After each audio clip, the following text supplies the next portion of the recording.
al Señor.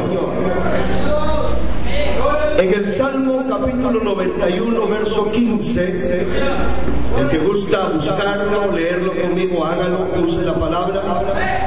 Dice: me invocará y yo le responderé, con él estaré yo en la angustia, lo libraré y le glorificaré.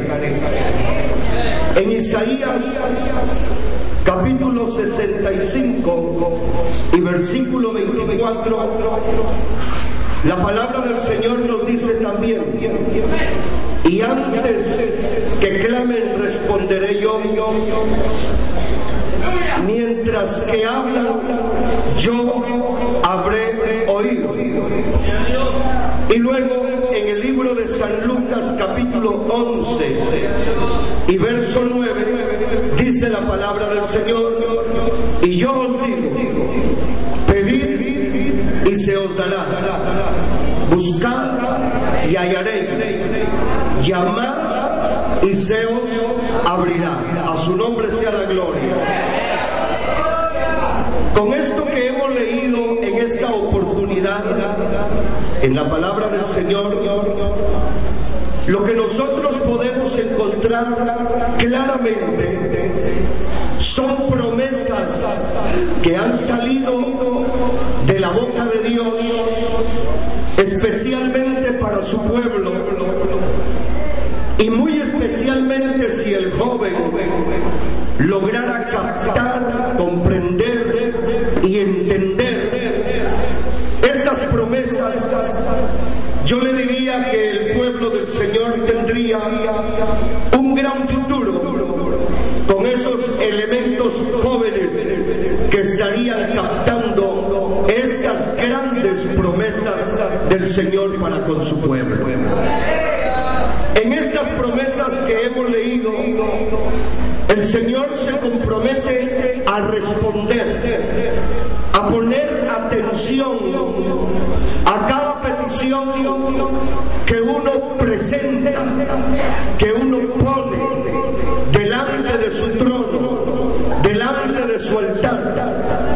Y con mucha claridad esto, y más que la Biblia dice, nos enseña que el Señor se compromete a tener abiertos sus oídos, abiertos sus ojos.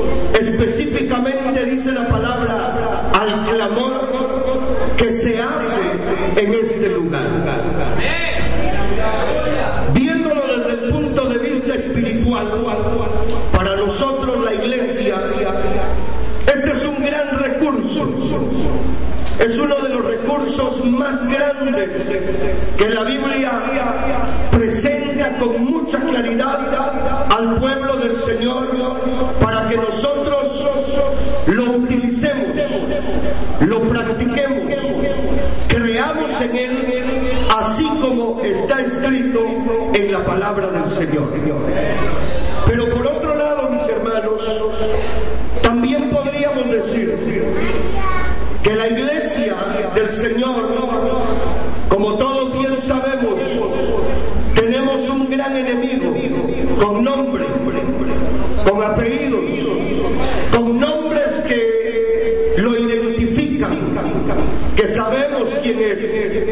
Esos nombres denotan su carácter, su forma de trabajar, su ideal como enemigo de la iglesia, su carácter y hasta dónde es capaz de hacer él algo con tal de destruir lo que es la iglesia del Señor aquí en la tierra.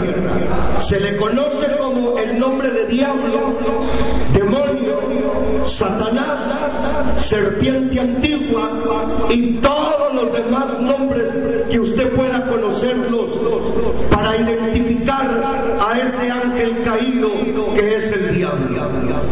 El diablo no se ha levantado contra los bares, contra las cantinas. El diablo no se ha levantado contra los prostíbulos. El diablo no se ha levantado contra los narcotraficantes, los que venden marihuana, etcétera, porque a ellos ya nos tiene bajo su dominio, bajo su potestad. El diablo, que el Señor lo reprenda en el nombre de Jesús. Ahora diga amén, amén, amén. El diablo, que el Señor lo reprenda en el nombre de Jesús. Es nuestro enemigo, es el enemigo número uno, y aunque en palabras pequeñas digamos, es el enemigo más grande que la iglesia del Señor tiene aquí en la tierra. Él tiene el objetivo de destruir el cuerpo de Cristo, que es la iglesia. Él cada día que pasa vive con una gran ilusión de ver cómo cierra templos, cómo destruye predicadores, cómo bota obreros, cómo saca miembros de las iglesias, cómo desanima a los que trabajan, cómo ataca a los que frecuentan la casa del Señor. Ese es su ideal, ese es su objetivo, ese es su trabajo. Para eso Él se mueve en este mundo, así como manda a enemigos que son demonios a estorbar esta convención. Seguro que también ahora está atacando en la China, en el África, en Europa, en todo lugar, porque Él, su objetivo es ver de qué manera clausura, cierra la gran obra del Señor. Pero gloria al Señor, porque han pasado más de 2000 años que la iglesia Pentecostés empezó allá, amados hermanos, en el aposento alto, y no ha logrado vencerla, no ha logrado destruirla, no ha logrado detenerla, no ha logrado frenarla, no ha logrado cautivarla, no ha logrado sus objetivos a la verdadera iglesia del Señor. Y por eso estamos aquí, para honrar el nombre de Cristo, porque Él es nuestra ayuda, y a su nombre. Yo quisiera que me acompañara en la palabra del Señor a leer en el libro del Génesis, capítulo 3.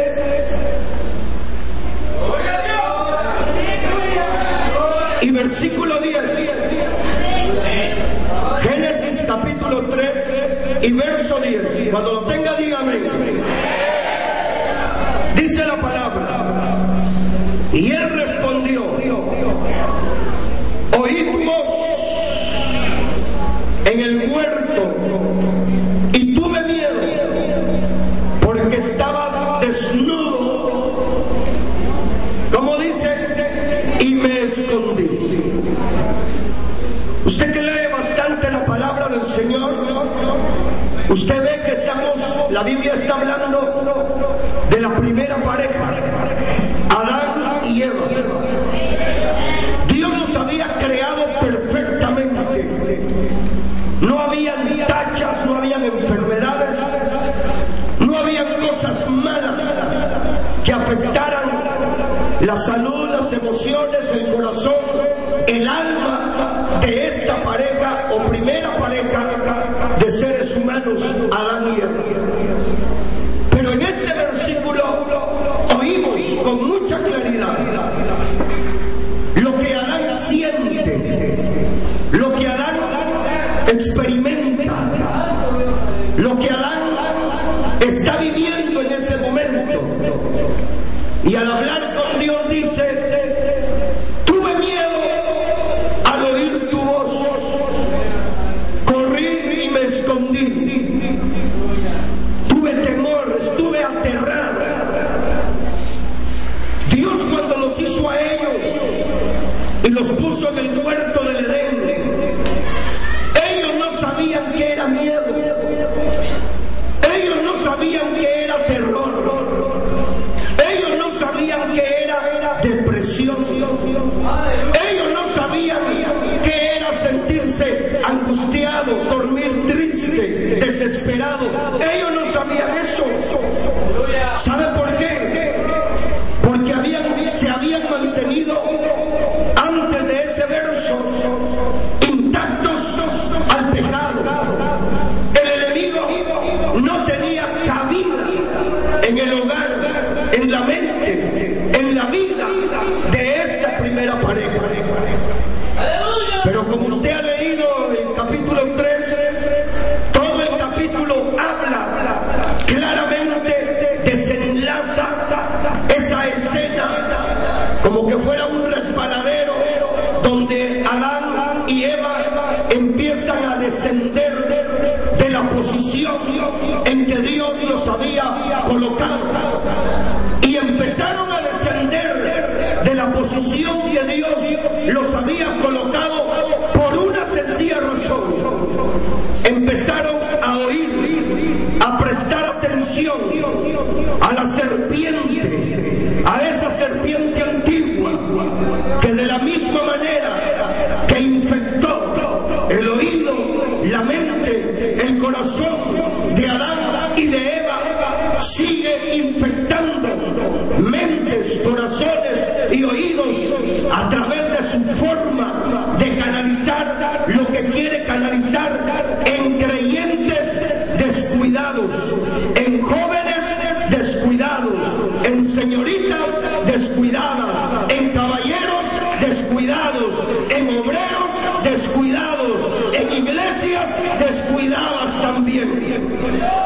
Y aunque esto en términos humanos es antiguo, porque data desde la creación, y eso serían miles de años atrás, pero aún siendo antiguo no es obsoleto. Por eso se abre la Biblia para predicar, porque el diablo, que el Señor lo reprenda, su objetivo sigue siendo el mismo: destruir lo que Dios ha puesto en alto, hacer de la obra de Dios una cosa mala, derrotarla, destruirla. Que el Señor lo reprenda en el nombre de Jesús. Eva especialmente le presta atención a la serpiente, convida a su marido, a Adán, y cuando ellos cayeron en el pecado de la desobediencia, entonces ellos empezaron a sentir cosas que no habían sentido antes de desobedecer la palabra del Señor. Y por eso fue que leímos el verso leído. ¿Sabe qué le quiero decir con esto? Al diablo no le interesa, aunque si pudiera, tampoco se limitara a ponerle las garras. Pero al diablo, que el Señor lo reprenda, no le interesa que usted se vuelva un drogadicto, que usted y yo nos volvamos borrachos, rameros, narcotraficantes. No le interesa a él. Pero a él sí le interesa una cosa: ver cómo lo frena, ver cómo lo detiene, ver cómo lo aísla, ver cómo lo separa de la fuente de vida. Eso le interesa a él. Dicho de otro modo, al diablo no le pondría ni peros a usted si usted va a la iglesia y en lugar de oír el mensaje se duerme. El diablo dice que siga en la iglesia. Media vez está dormido, que siga en la iglesia. No me interesa volverlo borracho, drogadicto, etcétera, sino que como no pone atención, no oye la palabra, su mente, su corazón, su fe no son cultivados. La vida espiritual de esa persona no es una amenaza a las fuerzas del enemigo. Los creyentes dormilones no son enemigos del diablo.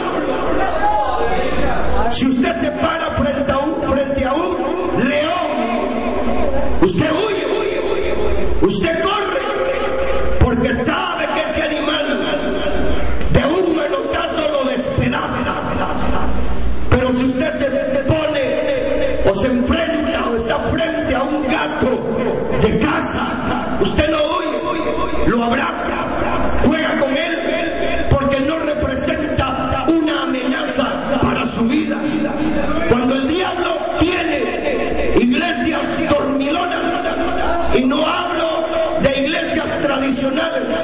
Hablo de iglesias que fueron de fuego, que fueron de poder, que fueron de gloria, que fueron, amados hermanos, de palabra, hermano, que se movía dentro del templo.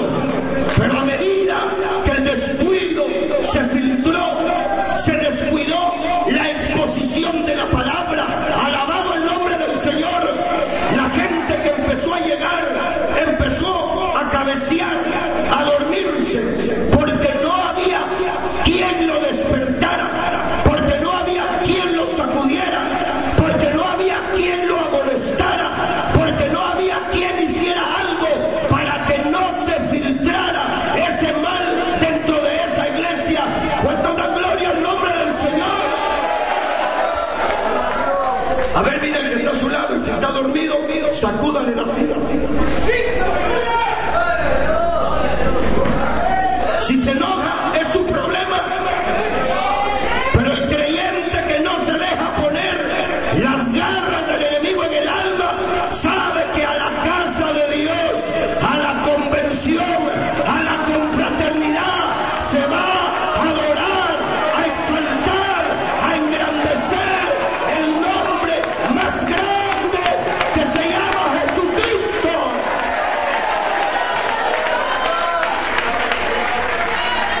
Y que la iglesia, bueno, con respeto a los puntos especiales durante la conversión, el objetivo no es el canto especial, no es la guitarra, no es el show, amado hermano, no es el pasar a dar una demostración de la voz. El objetivo de reunirse en la iglesia es que la palabra de Dios fluya, corra con libertad. Y a su nombre, ¿quién vive? La Biblia me enseña y dice que el Señor Jesús, en el tiempo que Él predicó en Jerusalén, la palabra enseña que en una ocasión el jefe de la sinagoga lo invitó. El Señor llegó. Había gente como la que está hoy aquí oyendo. La gente sabía en esa sinagoga que esa palabra que nuestro Señor estaba dando en ese momento era especial. El jefe de la sinagoga sí hablaba, sí predicaba, sí enseñaba, pero no tenía el peso como el peso que tenía ahora en la boca de aquel gran personaje llamado Jesús de Nazaret, hermano. Y el Señor, cuando estaba enseñando la palabra, vio a una mujer encorvada, así doblada. Y el Señor, movido a misericordia, le dice a esta mujer: mujer, sé libre de tu mal. Y la palabra enseña que al instante aquella mujer se enderezó. Y el jefe de la sinagoga, ¿sabe qué dijo? Regañó a la gente, regañó al pueblo y le dijo: 6 días hay para que vengan y hagan milagros, pero no en el día de reposo. Ve el problema cuando el obrero, cuando el pastor se desconecta del cielo y se conecta con la tierra. Hay poder en la sangre de Cristo. Hay pastores que están conectados en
El Señor se le queda viendo al fariseo y le dice: hipócrita.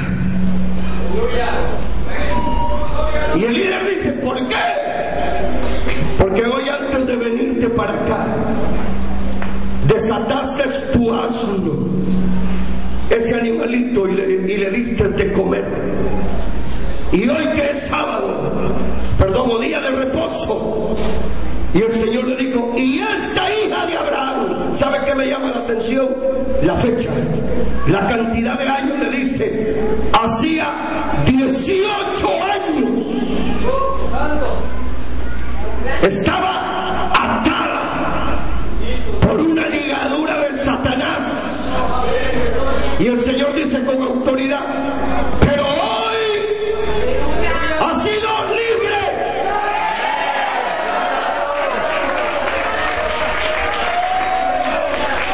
¿Quién vive? Voy a decir esto, nadie se vaya a enojar conmigo, especialmente las damas, con mucho respeto lo digo. Pero usted no se ha dado cuenta que cuando ya las señoras, las damas, la edad les avanzó, ya no dicen su edad. ¿Cuántos años tiene? Entonces la señora, la joven mayor, dice: adivine.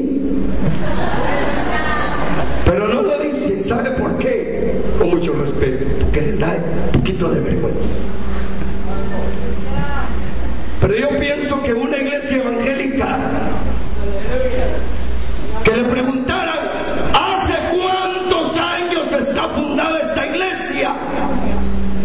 Si ya dice uno 10, 15 o 20 años de fundada y tiene 20 miembros, uno por año.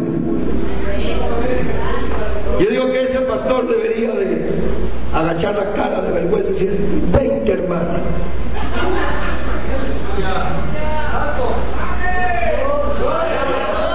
Estoy hablando con la palabra. El Señor le dijo: hacía 18 años. ¿Qué le quiso decir con eso? El diablo ha venido con ella 18 años. Se ha sentado ahí. Nadie lo ha descubierto. Pero hoy sí fue descubierto. Hoy salió. ¿Cómo no va a salir si estaba ahí presente? Al que él le tiene miedo, Jesucristo, el Hijo de Dios. A darle la gloria a Dios, abra sus labios. El que estaba en esa sinagoga está aquí en esta noche hoy. Alábele. Allá atrás, alábele. Alábele, alábele, alábele, alábele, alábele.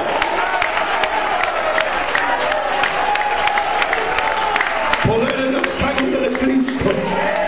A ver, todos juntos digamos: hay poder en la sangre de Cristo. De aquí adelante, allá atrás. A las 3 digan: 1, 2, 3. Dígalo otra vez más fuerte, dígalo. Otra vez dígalo, dígalo.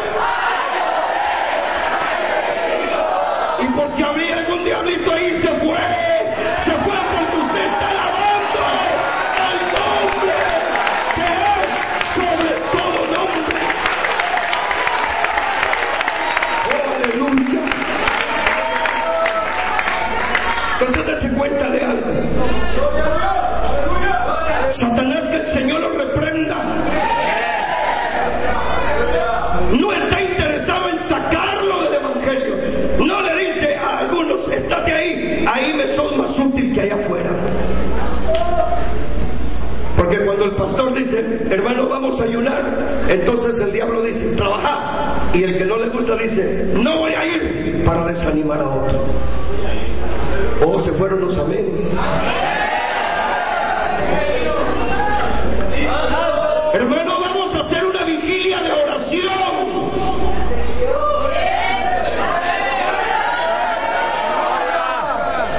Y a algunos solo se les anuncia y les baja sueño. Va a ir, hermano. Mira que tengo problemitas, el negocio, el trabajo. Voy a ver si voy. Y el diablo le dice: tienes un 100 conmigo. Mañana te subo el salario. El enemigo tiene un interés, que es lo que estamos viendo en la palabra, de que a la persona no sacarla, no llevársela consigo. Le sirve tenerla ahí en la iglesia. En el caso que leímos de Adán, él dice: tuve miedo. El miedo se contagia, hermano. Cuando una persona siente terror, pánico, se lo comunica al cercano, después ya son dos. En una ocasión estábamos en un ayuno y allá por Guatemala, pues creyentes obviamente que no son de los nuestros, de la iglesia del Movimiento Misionero Mundial, eso es allá en Guatemala. Y los ayunos se hacen hasta el mediodía de esos lugares. Y todavía llegando a las 9 de la mañana. Pero viera que para salir del ayuno de mediodía de ellos, salen a las 12 en punto, puntuales. Yo sé que usted no, por eso está bien serio ahí. Gloria a Dios.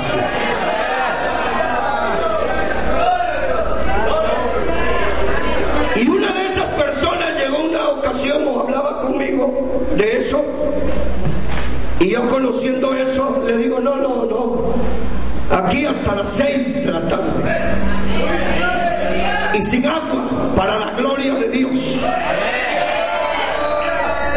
Y un comentario hecho dijo: en esa iglesia, dijo, oiga la palabra que son masacres. Ahí lo acaban a uno, dice. Entonces ahí el que danza es el diablo, y el diablo dice: gente así quiero dentro del evangelio, que tengan miedo a evangelizar, que tengan miedo a ayunar, que tengan miedo a predicar en las calles, que tengan miedo de hacer vigilias completas, que tengan miedo a depender de Dios, que tengan miedo a agarrarse de la mano de Dios. Alabado el nombre del Señor. El diablo, que el Señor lo reprenda. Él sigue dentro del ámbito cristiano clonando cristianos de esa naturaleza. Pero vea, antes de ir más adelante, yo quiero invitarle, alabado el nombre del Señor Jesucristo, a que leamos otro texto en Primera de Samuel, capítulo 17.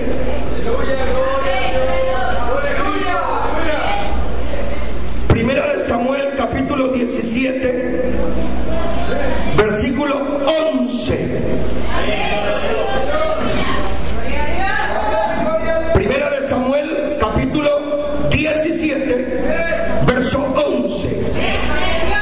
Leo en el nombre del Señor. El que no lo ha hallado, apúrele.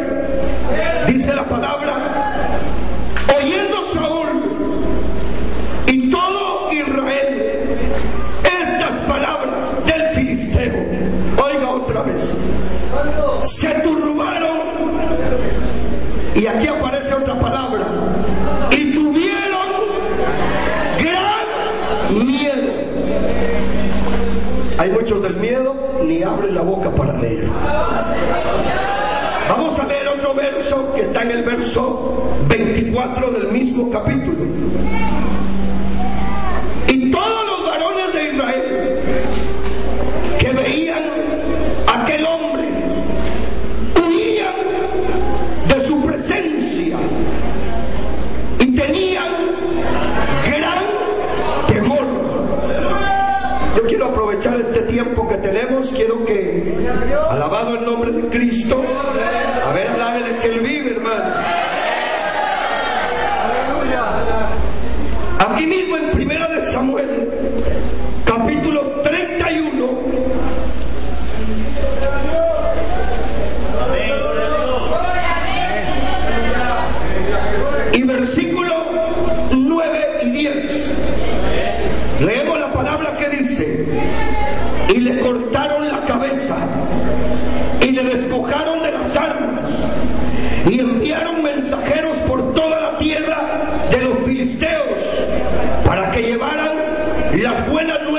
al templo de sus ídolos y al pueblo, y pusieron sus armas en el templo de Astarot y colgaron su cuerpo en el muro de Bet-San. Amén. Ahora regálenme su atención. Obviamente está hablando del rey Saúl. Los dos primeros versículos leídos nos enseñan de la condición emocional, espiritual que el rey Saúl tenía en el momento que el gigante Goliat salió a desafiarlos. Ese temor, ese miedo no viene de Dios. Cuando la presencia de Dios se manifiesta, uno no debe de sentir miedo. Y si uno siente miedo como Adán, es como se dice allá por Guatemala, hay gato encerrado. Hay pecado oculto. Hay algo escondido en el corazón de la persona, de la familia, aún hasta de la iglesia en términos generales, cuando el miedo se apoderó de toda la iglesia. Tuvieron gran temor, tuvieron gran miedo. Luego leemos en el capítulo 31, versos 9 y 10 que leímos ya. Ahí encontramos, hermanos, la derrota, la muerte de ese rey Saúl que había sentido gran terror. Y la Biblia nos está enseñando que los enemigos se llamaban filisteos. Y cuando ellos vieron a Saúl y a los hijos del rey muertos, los enemigos se alegraron, le cortaron la cabeza a Saúl, lo llevaron a un muro, colgaron el cuerpo en el muro de los hijos de Saúl y de Saúl. El nombre del muro se llamaba Bet-San. Lo colgaron ahí porque este muro de Bet-San era algo que protegía una carretera o un camino principal. Era una encrucijada donde pasaban personas de diferentes nacionalidades. El colgar el cuerpo y quizás hasta un rótulo: este es el cuerpo, entre comillas, del gran rey Saúl. Y cuando pasaban todos, miraban el rey derrotado, muerto, destruido. El mismo pueblo de Israel, que tenían gran confianza en tener un líder o un rey bajo este título, el ungido de Jehová. En el pueblo había gran esperanza que ese hombre, como líder, era el hombre que era capaz de resolver las situaciones más difíciles que el pueblo pasaba. Entonces, el colgar el cuerpo del rey, del ungido de Jehová, era para avergonzar a toda una nación que su esperanza había sido derrotada por los enemigos. Hay poder en la sangre de Cristo. Yo veo a algunos ya pensando por qué el hermano nos está enseñando esto.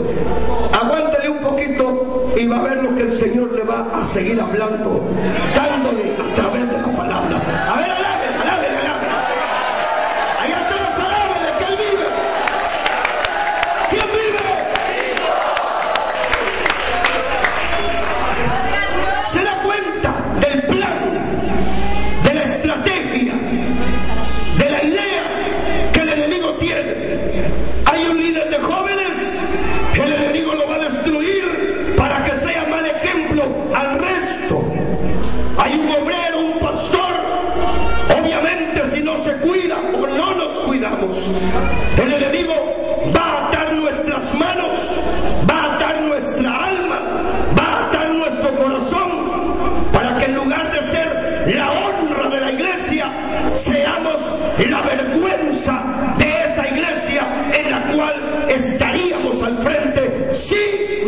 descuidamos. Que un miembro se duerma en el culto y peor aún en el mensaje, pues hay una esperanza.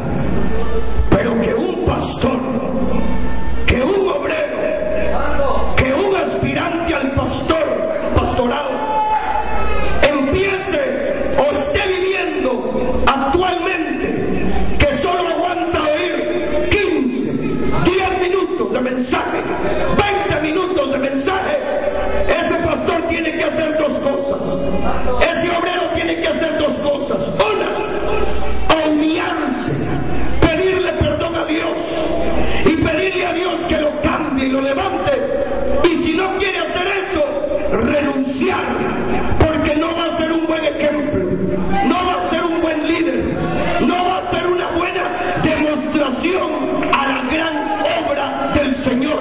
Hay poder en la sangre de Cristo.